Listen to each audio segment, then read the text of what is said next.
speak of violence as something loud. We imagine broken windows, raised fists, burning streets. But I come before you tonight to say that is a violence far more dangerous, because it wears a suit, because it speaks politely, because it moves slowly. And that violence is economic injustice. I have walked through the streets of Birmingham, and I have seen men who worked from sunrise to sunset and still could not afford dignity. I have stood with sanitation workers in Memphis, men who collected society's refuse, yet were treated as disposable themselves. They were not beaten by batons. They were beaten by wages that could not feed a family. They were not jailed by law. They were imprisoned by debt, by hunger, by fear. And I tell you tonight, poverty is violence, stretched over time. It steals without breaking in. It wounds without leaving bruises. It kills without ever firing a gun. Some ask me, why do you speak of economics when we are still fighting for civil rights? And I answer plainly, what good is the right to sit at a lunch counter if you cannot afford the meal? What good is the right to vote if your vote cannot protect you from starvation wages? Freedom without economic power is a house with no foundation. It looks strong until the storm comes. I have learned through bitter experience that injustice is never isolated. Racial injustice, political injustice, economic injustice, they are threads of the same cloth. You pull one and the whole garment trembles. Let us be honest tonight. The ghetto is not an accident. The slum is not a mistake. Poverty is not the result of laziness. These conditions are produced, they are maintained, they are protected by systems that profit from despair.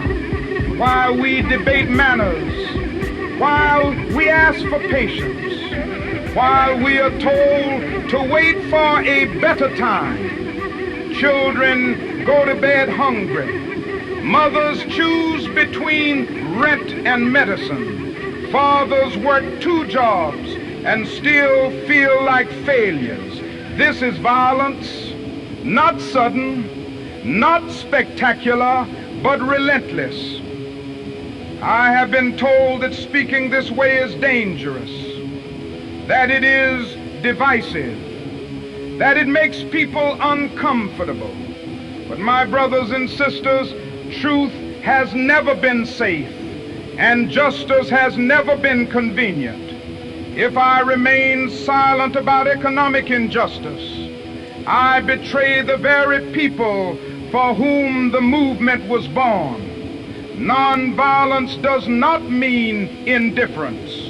It does not mean acceptance of suffering. It does not mean telling the poor to endure quietly. Nonviolence is the refusal to respond to injustice with hatred, but it is also the refusal to accept injustice at all. We will not burn cities, but neither will we worship systems that burn human lives slowly. We will not strike with fist, but we will strike at conscience. We will strike at policy.